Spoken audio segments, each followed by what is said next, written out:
നമ്മൾ ഉണ്ടാക്കാൻ പോണത് ടൊമാറ്റോ ഓംലെറ്റ് ആണ്. അപ്പോൾ അതിന് വേണ്ടിയിട്ട് ഒരു ചെറിയ ടൊമാറ്റോ, ചെറിയ ഉള്ളി, കറിവേപ്പില, പിന്നെ സ്പൈസസ് ആയിട്ട് ഉപ്പ്, മുളക് പൊടി, മഞ്ഞൾപ്പൊടി, ജീരകപ്പൊടി, കുരുമുളക് പൊടി, പിന്നെ കുറച്ച് വെളിച്ചെണ്ണ, പിന്നെ 2 മുട്ട.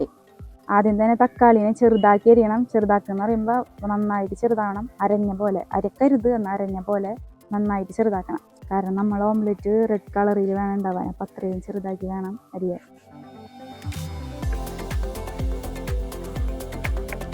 ഇതുപോലെ നല്ല ജ്യൂസ് ആക്കിയിട്ട് വേണം അരിഞ്ഞെടുക്കാൻ. അടുത്തായിട്ട് നമുക്ക് ചെറിയ ഉള്ളിയും കൂടി ചെറുതായിട്ട് അരിഞ്ഞെടുക്കാം. വട്ടത്തിൽ അരിയണമായിരിക്കും നല്ലത് ഓംലെറ്റിന്. നമുക്കിനി ഈ ഉള്ളിനെ നന്നായിട്ടൊന്ന് നേരട്ടി എടുക്കാം. അപ്പം അതിങ്ങനെ വിട്ട് വിട്ട് കിട്ടും. അതായിരിക്കും കുറച്ചും കൂടി ടേസ്റ്റ്. ഇനി നമുക്ക് മുട്ട ചേർക്കാം.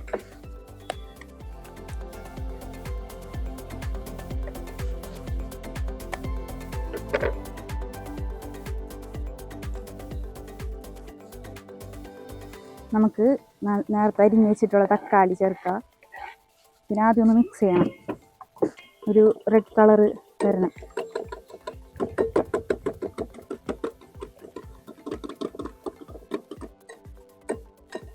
ഇനി കുറച്ച് മുളക് പൊടി, കാശ്മീരി ചില്ലി ആണെങ്കിൽ ഒന്നും കൂടി നല്ല കളറുണ്ടാവും.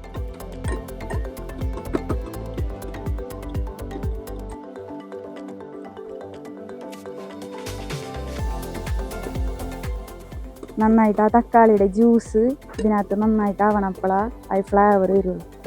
ഇനി ആവശ്യത്തിന് ഉപ്പ് ചേർക്കാം, മഞ്ഞൾപ്പൊടി, ജീരകപ്പൊടി. ഇത് ഓപ്ഷണലാണ്, താല്പര്യം ഉണ്ടെങ്കിൽ മാത്രം ഇട്ടാൽ മതി, നിർബന്ധമില്ല. ടേസ്റ്റ് ആയിരിക്കും, ഒരു പ്രത്യേക ടേസ്റ്റ് ഉണ്ടാവും. പിന്നെ കുരുമുളക് പൊടി, അതും എങ്ങനെയാണ് ഇതുപോലെ ഇട്ട് കൊടുക്കുക. എല്ലാം കൂടി നന്നായിട്ട് മിക്സ് ചെയ്ത് ഈ കുരുമുളക് പൊടിയൊക്കെ ഇങ്ങനെ കട്ടായിട്ടിരിക്കും, അതിൽ വേണ്ടി നന്നായിട്ട് അടിച്ചെടുക്കുക. അപ്പോൾ തന്നെ ഒരു ചെറിയൊരു കളർ ചേഞ്ച് വരും.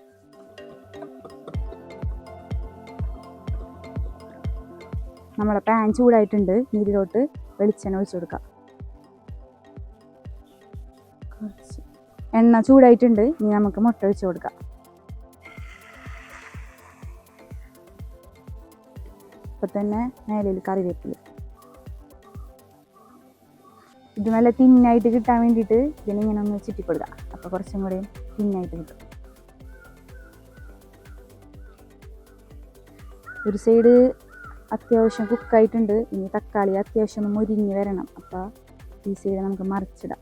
തീ ഏറ്റവും കുറവിലിട്ടാൽ മതി, അല്ലെങ്കിൽ കരിഞ്ഞു പോകാൻ ചാൻസ് ഉണ്ട്. തക്കാളി ഉള്ളതുകൊണ്ട് പെട്ടെന്ന് കരിയും. അടുത്തത് മറിച്ചിട്ട് കഴിക്കണം, കാരണം തക്കാളിയൊക്കെ ഒന്ന് മുരിയണം, എന്നാലേ ടേസ്റ്റ് വരുള്ളൂ. പിന്നെ മറിക്കുമ്പോൾ ശ്രദ്ധിക്കുക, നമ്മൾ നന്നായിട്ട് മിക്സ് ചെയ്തതുകൊണ്ട് മുട്ട നന്നായിട്ട് സോഫ്റ്റ് ആയിരിക്കും. അപ്പോൾ സൂക്ഷിച്ച് മറിക്കുക, അല്ലെങ്കിൽ പൊട്ടും. നന്നായിട്ട് കുക്കായിട്ടുണ്ട്. ആ തക്കാളി മുരിയുന്ന സ്മെല്ല് വരും. അപ്പോൾ നമുക്കിതിനെ ഒരു പ്ലേറ്റിലേക്ക് മാറ്റാം. നമ്മളെ ടൊമാറ്റോ ഓംലെറ്റ് റെഡി ആയിട്ടുണ്ട്. എല്ലാവരും ഒന്ന് ട്രൈ ചെയ്യണം, കാരണം ഇത് ഭയങ്കര എളുപ്പമാണ്.